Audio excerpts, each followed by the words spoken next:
ఒకవైపు చంద్రబాబు నాయుడు గారు రాజధానిని అతి త్వరగా పూర్తి చేయాలి, 3 సంవత్సరాల్లో ఏదైతే అనుకున్న ప్లాన్ ప్రకారం ఐకానిక్ బిల్డింగ్స్ అన్నీ పూర్తి చేయాలంటూ ఆయన టెండర్లు పిలిచి హడావుడిగా వర్కులు స్టార్ట్ చేసే పరిస్థితిలో ఉన్నప్పుడు రాజధానిని ఆ క్వశ్చన్ అడగాలన్నా కూడా నాకే సిగ్గేస్తుంది. ఒక పదంతో పోలుస్తూ ఇది వాళ్ళ రాజధాని అంటూ వాళ్ళు చేసిన వ్యాఖ్యలను అసలు ఎలా చూడాలంటారు? అసలు మనిషి అయి పుట్టినవాడు ఎవడైనా సరే ఇప్పుడు పార్టీలకి అతీతంగా వేరే అధికారాల పార్టీ తప్పులు చేస్తే విమర్శించడం సహజం. అదని విమర్శించాలి కూడా. ఏది తప్పు జరిగినప్పుడు ఇక్కడ 30,000 ఎకరం చాలిపోతే ఇంకా 40,000 ఎకరం రైతులు ఇవ్వడానికి ఇష్టపడ్డారు, ప్రభుత్వం తీసుకుంటుంది. ఎందుకు అన్ని ఫెసిలిటీలు కావాలంటే అనుకున్నంత భూమి ఉంటేనే ఏదైనా. అలాంటి పరిస్థితుల్లో ఒక మీడియా ఛానల్లో డిబేట్ అది ఎంత దుజాకరంగా మాట్లాడారంటే అసలు అన్నం తినే ప్రతి వాడికి కడుపు మండిద్దండి. మేము చూసాం. నేను ఎక్కువగా సాక్షి ఛానల్ చూస్తాను, ఎందుకంటే నాకు రాజశేఖర రెడ్డి గారు అంటే అభిమానంతో. ఎన్టీ రామారావుతో నేను రాజశేఖర రెడ్డి గారి పార్టీ పరంగా చదివితే నేను పక్కా చంద్రబాబు వైఎస్ఆర్ టీడీపీ, దానికి తిరగలేదు అసలు. ఇది వేరే విషయం. పార్టీ వేరు, అభిమానం వేరు. అలాంటి పరిస్థితిలో ఒక డిబేట్లో ఈ కొమ్మినేని శ్రీనివాసరావు గారు అంతకుముందు కూడా చాలా దుస్సాకరంగా మాట్లాడు. ఇతను ఒకడు ఈశ్వర్ అనేవాడు, అతను కూడా ఒక డిబేట్లో పాల్గొనేవాడు సాక్షి తరపున. ఈ కృష్ణరాజు అనేవాడు అమరావతి ప్రజలు అంటే, అమరావతి చుట్టూ అమరావతి రాజధాని ప్రజలు అంటే దగ్గర 175 స్థానాలు నియోజకవర్గాల ప్రజలందరూ వస్తారా రారా? ఎలా వస్తారు? అది అంతా ఒక ప్రాంతంలోనే కదా. అసలు మేము మహిళలను ఎక్కడ అన్నాము, మేము రాజధానిని ఉద్దేశించి కదా మాటలంది అనేది కొమ్మినేని గారి వాదన. మరి దాన్ని ఎలా చూడాలంటారు? రాజధాని వైశ్యుల రాజధాని అన్నాడు. ఇక్కడ వైశ్య వృత్తి అన్నాడు. ఎవరు వైశ్యులు నాకు చెప్పండి. సరే, భూమి వైశ్యదా? చెట్లు వయసు పని చేస్తాయా? ఎవరు చేస్తారు? వైశ్య వృత్తులు ఉండేది మానవులేగా ఆయన అంద, మహిళలేగా ఆయన అంద. ఆయన ఎవరికి పుట్టాడు? ఆయన పుట్టింది ఎవరికి? అక్కడ దాకా వస్తుందండి మనం. అందరు మహిళలను ఆయన విమర్శించింది వేరే ఇదేం కాదండి. అమరావతి మహిళలనే ఇక్కడ వ్యభిచార వృత్తి అని అన్నాడు. అది పక్కా అన్నమాట నిజం. అంటే వ్యభిచార వృత్తి మీద జనం బతుకుతున్నారా?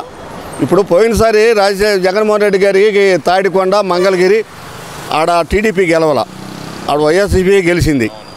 మరి గెలిచినప్పుడు కూడా వాళ్ళు కూడా వ్యభిచార వృత్తి నుంచి వచ్చినాడేనా? మరి అది వాళ్ళు అన్నమాట కదండి. వాళ్ళు అన్నమాట నేను అడుగుతున్నా. ఇప్పుడు అందరూ ఓటేస్తేనే జగన్మోహన్ రెడ్డి గారు గెలిచింది.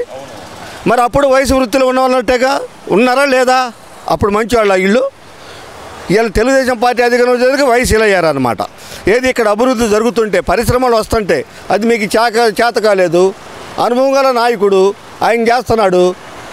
దాన్ని తప్పని ఖండించకుండా దాన్ని సజ్జల రామకృష్ణారెడ్డి గారు ఇప్పుడు ఇంకా ఏమండి 1.5 లోకేష్ గారు 1.5 అంటే ఏం సంబోధన అనేది సజ్జల రామకృష్ణారెడ్డి గారు?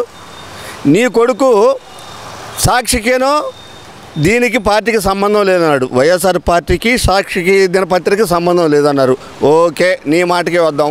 మరి నీ కొడుకు, నీకు సొంత కుమారుడు భార్గవరెడ్డి గారు ప్రకటనలకి ఇప్పుడు వాలంటరీ వ్యవస్థ పెట్టాడు. వాలంటరీ వ్యవస్థ ప్రతి వాలంటరీ పేపర్ కొనాలి. ఈనాడు సాక్షి పేపర్ 200 రూపాయలు ప్రతి నెల కలిసి చేసుకుని సాక్షి పేపర్కి వెళ్ళి. మరి ఇది ప్రభుత్వం డబ్బులు సాక్షి పేపర్కి ఎందుకు పోనీయండి? సజ్జల భార్గవరెడ్డి గారు, సజ్జల రామకృష్ణారెడ్డి గారు సమాధానం చెప్పు. సంబంధం ఉంది కదా.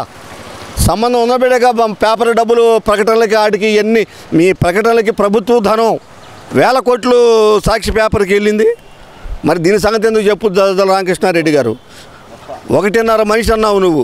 ఆ 1.5 మనిషి 90,000 మెజార్టీతో గెలిచాడు. మరి ఆయన దగ్గర ఒక పుస్తకం ఉంది. ఏది అట్ట పైన అట్ట రేపు రంగు. మరి దాన్ని చూసి నువ్వు ఎందుకు భయపడుతున్నా? నాకు చెప్పు. నువ్వు హీరోవే, మరి నువ్వు ఎందుకు దడుస్తున్నావు చెప్పు. మరి నీది 77 ఎకరాల కుంభకోణం ప్రభుత్వం బయటపడింది. దాని సంగతి ఏందో చెప్పు నువ్వు. సరే, వీళ్ళ సంగతి ఓకే అండి. నాకు ఒక చిన్న ఇక్కడ వస్తున్న అనుమానం ఏంటంటే కనుక, మీరు పక్క రాజశేఖర రెడ్డి అభిమాని అంటున్నారు. రాజశేఖర రెడ్డి గారు అసెంబ్లీ సమావేశాల్లో ఆయన ముఖ్యమంత్రిగా ఉన్నప్పుడు చంద్రబాబు నాయుడు గారిని ఉద్దేశించి ఒక వ్యాఖ్య చేసి తర్వాత క్షమాపణ కూడా చెప్పాడు, అదే అసెంబ్లీ సాక్షిగా.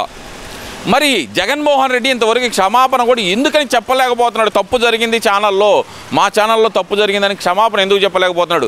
అదే రాజశేఖర్ రెడ్డి బిడ్డ కదా మరి ఈయన. అసలు రాజశేఖర రెడ్డి గారికి ఉన్న అభిమానం, ఆ విలువలు వీళ్ళకి ఎక్కడనియండి. అందుకే బాధపడుతుంది. రాజశేఖర రెడ్డి గారు ఒక మాట అన్నా, ఒక ముఖ్యమంత్రి, ఆయన ముఖ్యమంత్రి ఉండి మరుసటి అసెంబ్లీలో నేను నోరు జారాను, నన్ను క్షమించు చంద్రబాబు నాయుడు గారు అని చెప్పి క్షమాపణ కోరాడు. ఇవాళ వరకు 4 రోజులు 6వ తారీఖు జరిగింది ఈ సంఘటన. వాడు అండర్ గ్రౌండ్కి వెళ్ళిపోయాడు. ఆ కృష్ణరాజు అనేవాడు. భారతి గారు కానీ, జగన్మోహన్ రెడ్డి గారు కానీ, ఈ సజ్జల రామకృష్ణారెడ్డి గారు కానీ, అంబటి రాంబాబు, వీళ్ళు ఏం మాట ఇప్పుడు దేనికి ధర్నా చేస్తున్నారు? వైఎస్ఆర్ పార్టీ ఇవాళ మహిళలు ఇవాళ ధర్నాకు దిగమన్నారు. వీళ్ళు దేనికి? మహిళల మీద జరుగుతున్న దాడులకు నిరసనగా. ఏం దాడులు జరిగినాయి? వాళ్ళు ధర్నా చేశారు. ఎందుకు? కడుపు మండి. వాళ్ళు వ్యవసాయం చేసుకునే వాళ్ళు ఉన్నారు, కూలి చేసుకునే వాళ్ళు ఉన్నారు, ఉద్యోగం చేసే మహిళలు ఉన్నారు. వీళ్ళందరినీ ఏమైనా సంభవించాడు ఆ కృష్ణరాజు గారు? అవి పద్దాకులు అనుకోకూడదు ఆ మాట. మన తల్లి ఆడకూతురే, మన భార్య ఆడకూతురే, మన బిడ్డ ఆడకూతురే. ఆ పదం మనం వాడకూడదు. మరి వీళ్ళకి ఎందుకు ఈ ధర్నాలు? ఏం ఉద్ధరించామని ధర్నాలు చెప్పమనం. జగన్మోహన్ రెడ్డి సొంత చెల్లెన అయినటువంటి షర్మిల గారు కూడా చెప్తున్నారు కదా, మా జగన్మోహన్ రెడ్డి, వైఎస్ భారతి ఇద్దరు క్షమాపణలు చెప్పి తీరాల్సిందే అని చెప్పి ఆమె చెబుతున్నా సరే వీళ్ళు ఎందుకని స్పందించలేకపోతున్నారు అనుకోవాలంటారు? అసలు వీళ్ళకి ఇది కావాలి. వీళ్ళకి తెలుసండి. వాళ్ళు మాట్లాడతాం, స్క్రిప్ట్ అక్కడ రాసిస్తారండి. ఇది సజ్జల రామకృష్ణారెడ్డి రాసిస్తాడా, ఎవరు రాసిస్తాడో ఎవరికి తెలియదు. ఇది స్క్రిప్ట్ రాసిచ్చిందే వాళ్ళు చదువుతారు. పిచ్చిముండా కొడుకులు. ఇప్పుడు మేము కూడా నోరు జారచ్చు. మాకు మీరు మీ ఛానల్ ద్వారా మేము మాట్లాడేటప్పుడు ప్రతి ఎదుటి మనిషిని గౌరవించాలి. రాజకీయం కక్షగానే మాట్లాడగలం కానీ వ్యక్తిగతంగా పోకూడదు. ఇక్కడే వాళ్ళకు మైనస్ అదే. రేపు మేము అధికారం వస్తే మీ అంతు చూస్తాం, మీరు ఎక్కడ దాముకునే మీ తాట తీస్తామంటారే కానీ జరిగిన తప్పుకు ఇది ఇలా మాట్లాడకుండా పోవాల్సింది, ఇది తప్పు అని జగన్మోహన్ రెడ్డి గారు ఒక్క తొలిసారి ఖండించినట్టే ఆయన మైలేజ్ పెరిగేది. మైలేజ్ పెరిగేదండి. నా అనుభవంలో మైలేజ్ పెరిగిపోగా, ఓహో ఇతనికి కనుక మనం ఓట్లు వేస్తే ఈ రకంగా ఇప్పుడు ఇది చాలా మైనస్ భవిష్యత్తు. ఈ దెబ్బ ఏదో గెలిచి మేము అంతు చూస్తాము, మీ తాట తీస్తామని చెప్పి విర్రవీగుతున్నాడు జగన్మోహన్ రెడ్డి గారు. ఈ యొక్క కామెంటు, ఈ ప్రభావం నీకు వచ్చే 5 ఏళ్లలో కూడా దీని ప్రభావం విపరీతంగా ఉండేది. మహిళలు బయటపడరు. చాలా ఇప్పుడు కొంతమందే బయటపడుతున్నారు. ఇళ్లలో ఉండే మహిళలు ఎక్కడ గుణపొందించాలో, ఎక్కడ బుద్ధి చెప్పాలో, చెప్పుతో ఎప్పుడు బుద్ధి చెప్పాలో ఒకసారి చెప్పారు ఆల్రెడీ, నీకు మళ్ళా చెప్తారు. ఇలాంటి సంఘటన జరగకుండా ఇప్పుడైనా నువ్వు క్షమాపణ చెప్పాలని కోరుకుంటున్నావు. అంటే ఇక్కడ రాజశేఖర్ రెడ్డి అభిమానిగా మీరు చెప్పండి, అసలుకి అలాంటి అభిమానుడు ఆయన ఏదైనా సరే తప్పు మాట్లాడినా సరే ఇమీడియట్గా ఆయన రెక్టిఫై చేసుకోగలిగిన వ్యక్తి, తర్వాత అవసరమైతే కనుక సభసాక్షిగానే కాదు ఎక్కడైనా సరే బయట మీడియా ముఖంగా అయినా సరే క్షమాపణలు చెప్పే వ్యక్తి, అలాంటి వ్యక్తి తనయుడేటువంటి జగన్మోహన్ రెడ్డి ఇలాంటి మూర్ఖత్వం ఎందుకు వచ్చిందనుకోవాలంటారు? వీళ్ళు రాజారెడ్డి అండి, వాళ్ళ తాత పోలికలు వెనక ఎక్కువ. రాజశేఖర రెడ్డి గారి ఆ ఉనికికి ఉన్నట్టయితే ఇవాళ ఈ పరిస్థితి తల్లికి చెల్లికి ఈ పరిస్థితి పట్టేది కదా. ముందు పాపం తల్లి కూడా బైబిల్ పట్టుకొని ప్రచారం చేసింది. తల్లి కన్న తల్లి. ఆ తల్లి ఏమైనా మాట్లాడగలుగుతుందా? సరే, చెల్లి పాదయాత్ర చేసింది. ఇప్పుడు నువ్వు లోన్ ఉన్నప్పుడు ధర్నాలు చేయాల ప్రజలు. ఇప్పుడు చంద్రబాబుని నువ్వు లోన్ వేసినప్పుడు తెలుగుదేశం కార్యకర్తలు ధర్నాలు చేయాల. ఆఫ్టర్ ఆల్ ఒక జర్నలిస్టు, ఒక కొమ్మినేని శ్రీకృష్ణ అనేవాడు ఒక డిబేట్లో పాల్గొనే వ్యక్తిని అండర్ గ్రౌండ్కి వెళ్ళాడు.